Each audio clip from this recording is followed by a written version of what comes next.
Welcome back to the 410 show. As promised, special guest in the building. We're going to keep building this thing brick by brick by brick. My goodness, I was waiting to do this. I could not wait to bring Mr. Torrey Butler, TB52 in the building. Good friend of mine, Big South Player of the Year 2 times in a row down there in Coastal Carolina. Went and played overseas professionally for a few years. Plenty of accolades. One of my good friends, Mr. Torrey Butler, thank you for showing up here today at the 410 studio. Thank you, man. Appreciate you for having me over here, brother. Oh, thank you, man. For everybody that doesn't know you, please let them know where you started this journey at, Torrey. Yeah, I started this journey. I'm from Annapolis originally. Grew up in the Baltimore County area, Catonsville to be exact. My parents moved up here pretty much when I was in grade school, kindergarten. I went to Johnny Cake Elementary School, and that's really where, you know, I developed that, you know, thirst for the game and wanting to learn how to play and just the joy for the game. Started watching NBA on TV. Detroit Pistons, Isaiah Thomas was my guy. They kept beating Jordan, you know what I'm saying? I really fell in love with the game at that point.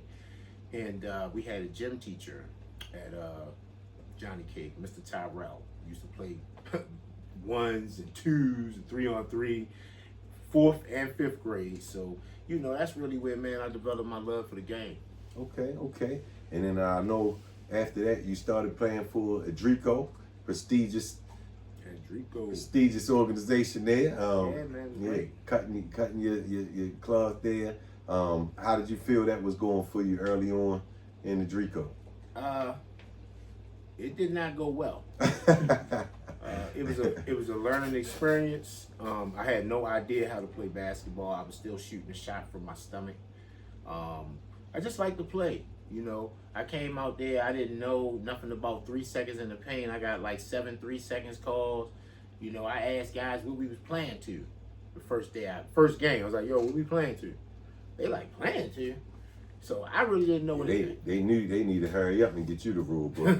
Yeah, I was just, man, I was great, man. I didn't know nothing. Well, you know, I was lucky enough to play with you in those early years, and you know, I watched you develop since early on, and you know, as your career went on. So those were definitely some of the fun years of my life. Little side story, y'all.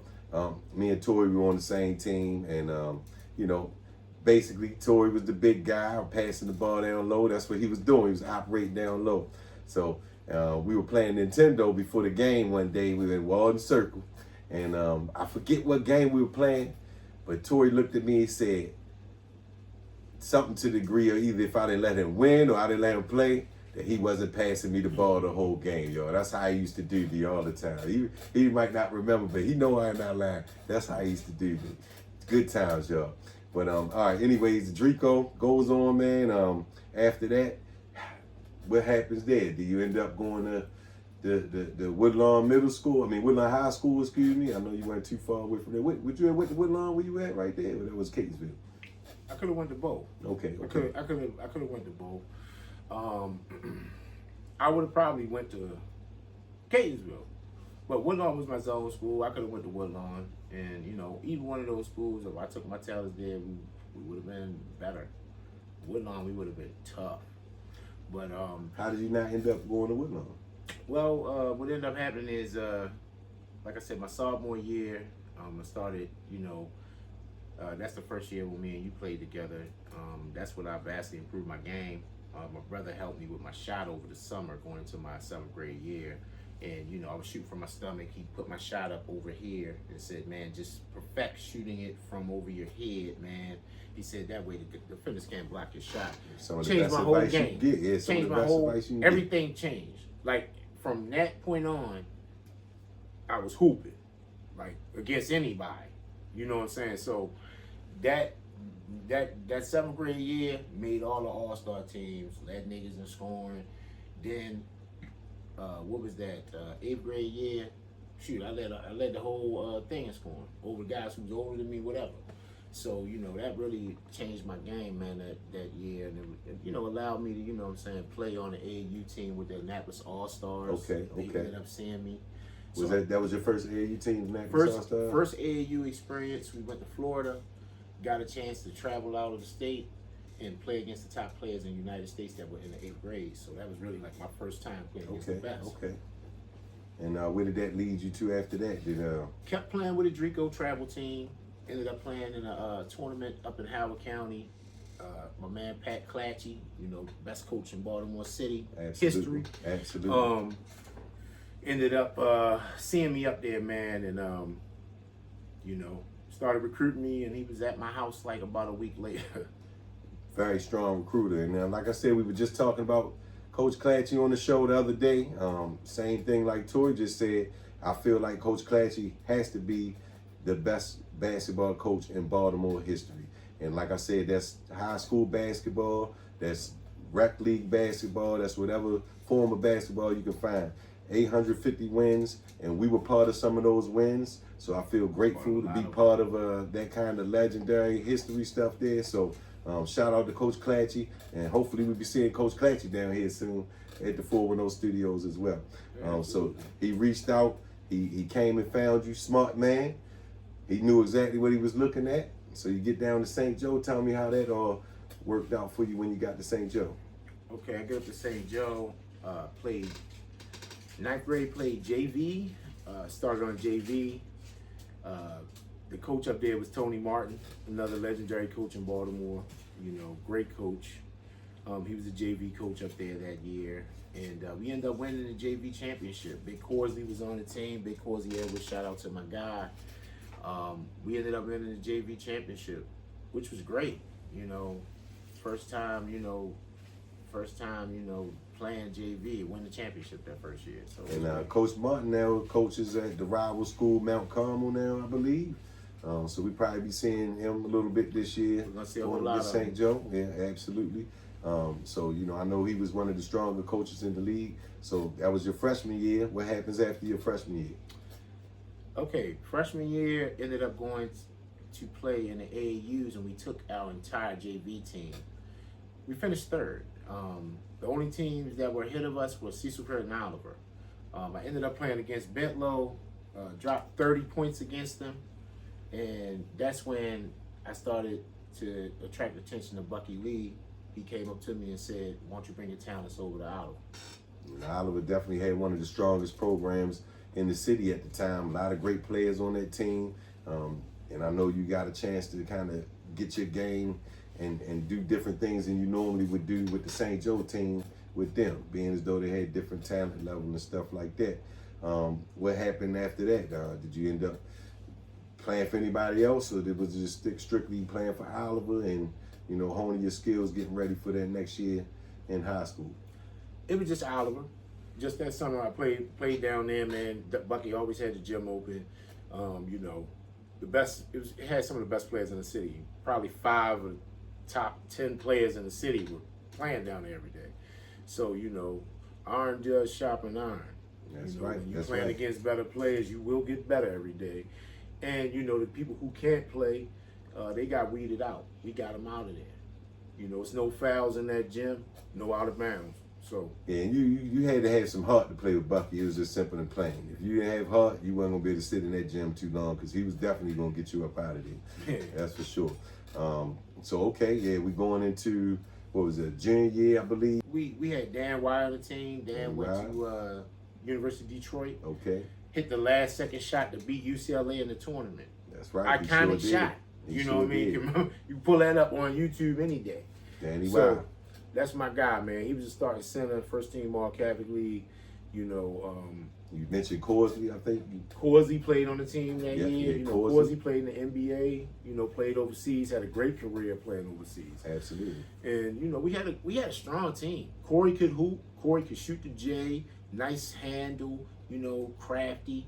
We had a solid team, man. Every year that I played up at St. Joe, we had, you know, many Division I, many college athletes on the team. So, you know, that was my first year starting. I started the second half of the year. First half of the year, they had a senior starting.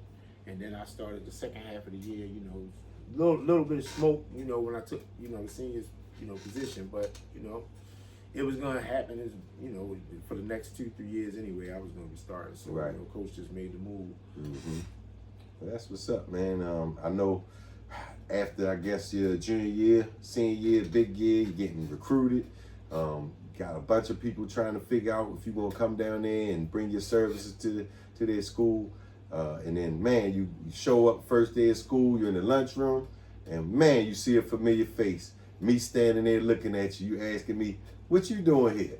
And I let you know, yeah, I'm here, man. What's up? You talk to the coach? No, I ain't talk to the coach. We just gonna go down here to the open gym, and don't worry, I think I'll be on the team with you this year. So I got to watch you in person your senior year, and before you get into telling us how you feel like your senior year was, I just want to let everybody know I watched it in person, and Torrey was the 1A, 1B option on that team that year, and we took our show on the road, different tournaments and things like that, and if they didn't have 2 people on them, they put 3 people on them.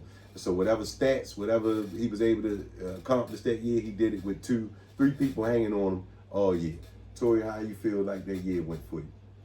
Oh, it was great. Great year, man. My senior year, I think I averaged 20, 10, and 5. With 2-3 people hanging on you. 20, 10, and 5. I had a great year. I was going to go to Canisius University up in Buffalo. Amazing facilities, man. They get so much snow up in Buffalo. They said that they have heated sidewalks at the school, so you're never out of school no matter what. You don't go out of school. I was like, dang. You want to be in school. They was like, we get 9 feet of snow, you have a school. You know what I mean? I said, dang. So I was gonna go to school, man, there, but like I said, man, just didn't get the scores. The schools had seen me at 5-star. I've been going up to 5-star camp every year, playing well. So 5-star has those open periods. So those schools, were recruiting me from 5-star, and just continuing to recruit me through AAU, and then coming back to the school. They had in-house meetings. Me and my parents, we sat down and talked to them about scholarship opportunities, and they was like, "We're gonna give it to you as soon as you get your scores." Right.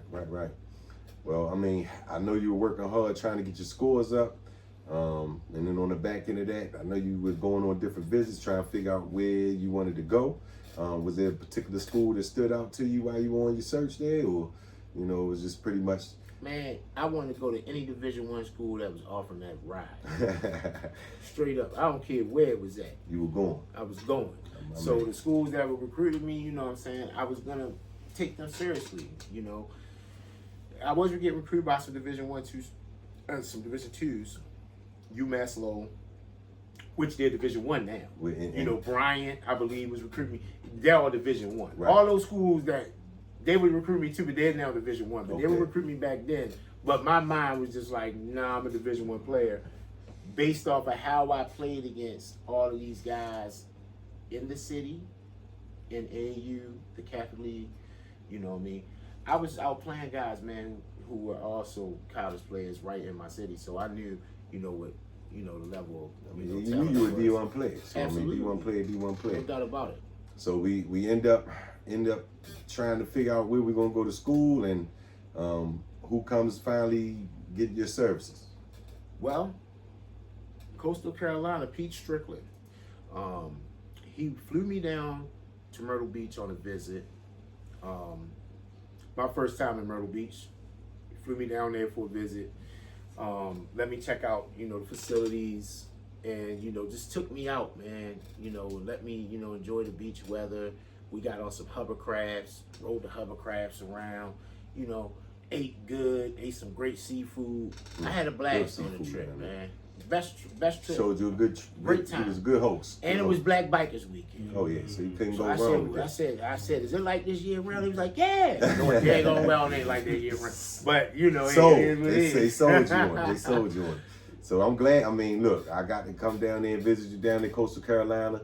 Wonderful place to be going to school at. That's for sure. I know the workouts on the beach was second to none. Things like that. So after you get the scholarship and you sign the scholarship offer, do you come back home and do you get straight to work, ready for the year, or how did that summer go for you going into your freshman year in school? Man, it was a summer of partying. I did absolutely nothing after I signed the scholarship. I didn't work out one time. I partied all that summer leading up to my freshman year and probably got about 30 pounds out of weight. Overweight. By the time I got to school, the coaches was not feeling me when they seen me. Yeah, they signed up for the 30 pounds lighter, Torrey Butler. Yeah, man. It was bad. You was TB52 for real I then. had bad tendonitis, couldn't get healthy, couldn't get in shape. You know, some days people would just beat me off the dribble and I'd be like, "Hey, last year I was stopping all this." You know what I'm saying? Like, I can't stop none of this. You know what I mean? You make a move, I'm like a cone. So, you know, it was a good learning experience because I learned that I can never ever let myself go like that again. I gotta be in shape at all times. You know, so it was a good learning experience. And I still had some 20-point games. Okay. And My first, even being out of shape. Man, you still had game. You knew what to do. It was just, putting it together on the back end. So you leave after your freshman year. I think we mentioned earlier, we were talking about it, little jokey joke. Your percentages that year were pretty low. Yeah. So, at the end of the day, it sounds like that's why they were low, because you literally just took off from honing in on your skills. So you go back in the summertime, you work on your game. Then how do things go from there after you come back the second year? It went great. As soon as the end of the year was over with, I worked out every day leading up to the next year. So by the time I came back, I shed the 30, put on 10, 15 pounds of muscle. Okay. I come back to the school sharp as a knife. Okay. And I increased my 3-point range by about 8 feet. You know what I'm saying? So the people was like, whoa. You know what I'm saying? So I felt like that year I could have been player of the year, but we already had a guy who was freshman of the year on the team. Gotcha. And and this is just how it is, man. It's politics in basketball. When guys are freshman year or he's a player of the year, these people are gonna get plays drawn for them. They're gonna have the ball in their hands. You know what I'm saying? You gotta prove otherwise. Right. By your play. And I went out my sophomore year, I averaged like 13 points a game. I had a good year, shot 40% from the three. That's solid. Shot 50% from probably 50% from the field. I had a great sophomore year. That's solid. So it sounds like you learned your lesson freshman year, come back sophomore year, you done figured a couple things out, so now you can kind of expand on that going into your junior year. I came back and just added on to that work from the sophomore year. I mean, I had some explosive games that year, man. We played Clemson. I dropped 30 on Clemson. I dropped 25 on Missouri.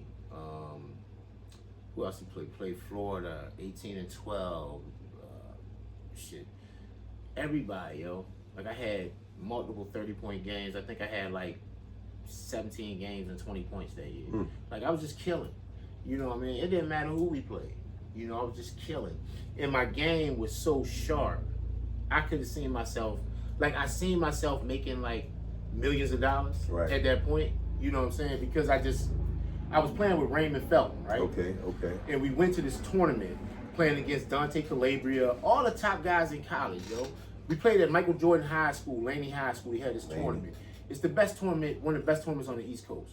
I'm playing against all these dudes I'm scoring 30 a night, 25 a night on anyone.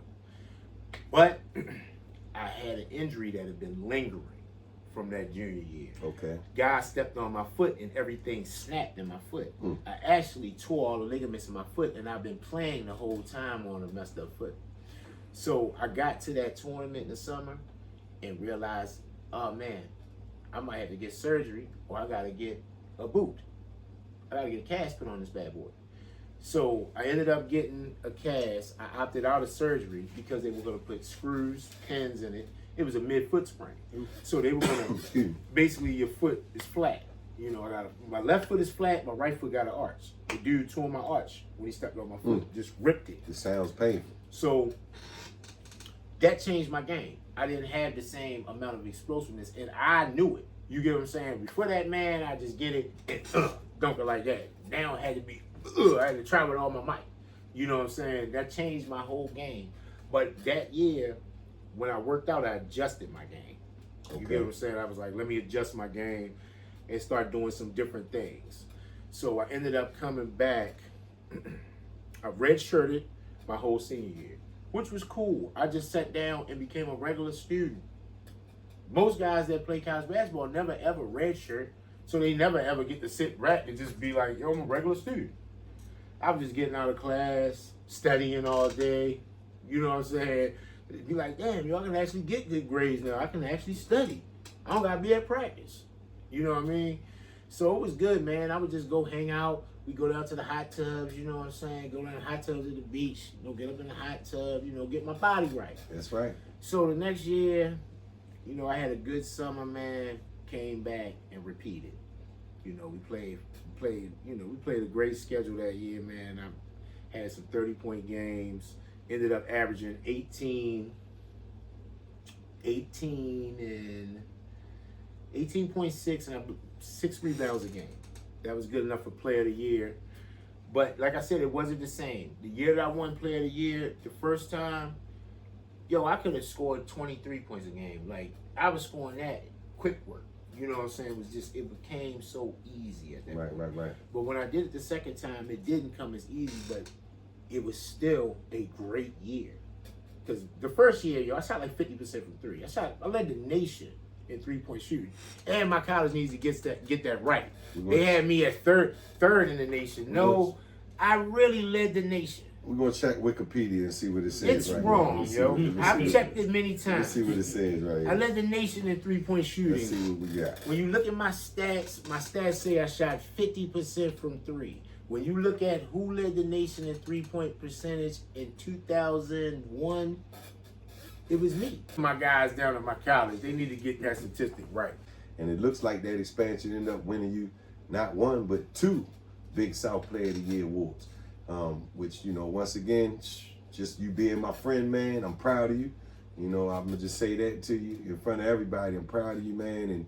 And, I saw you from Adrico to that point right there. So, I mean, once again, like, that was one of those, like, moments in my life where it was like, he's a rock star now, you know what I'm saying? So, I'm expecting that, after that, we're going to get the call. The 18th pick in the NBA draft is... but we didn't get the call. So what happened after we didn't get the call to it? What we doing? The scouts came down and checked me out, man.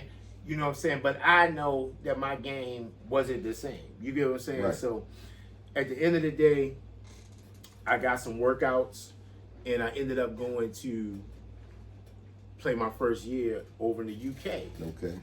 I thought it was going to be a good move to go play pro ball in the UK because they still speak English.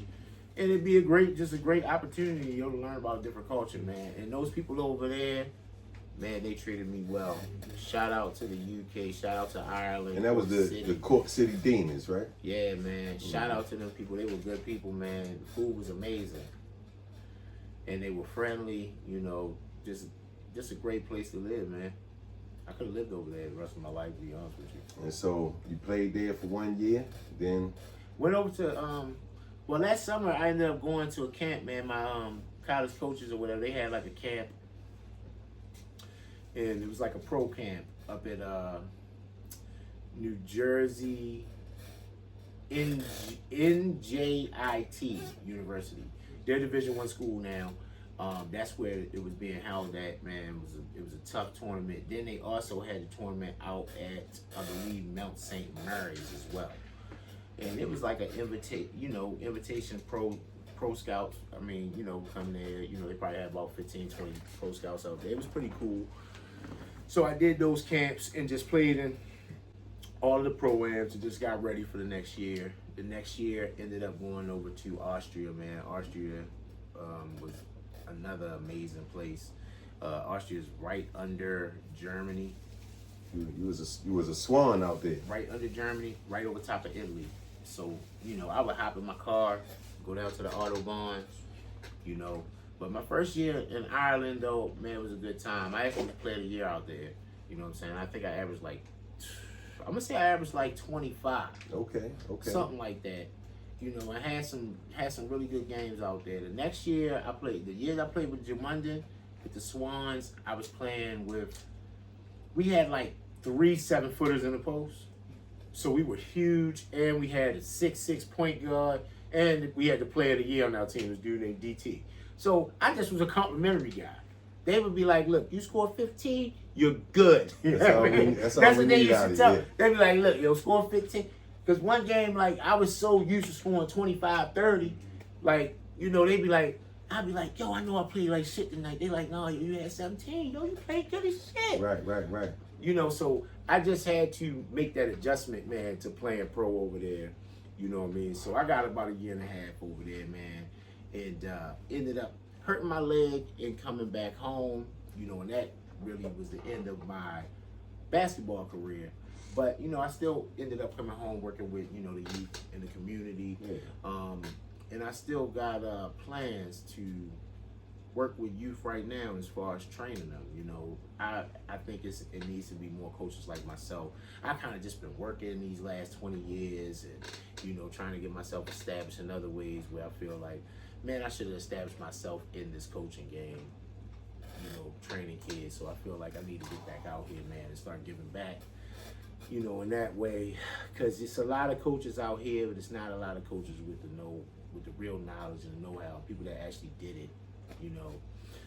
So I really want to get out here and, you know, try to help, you know, help this younger generation, man, you know, because they need it. You know, children, let's be real, they are the future. Well, what I can tell you, Torrey, is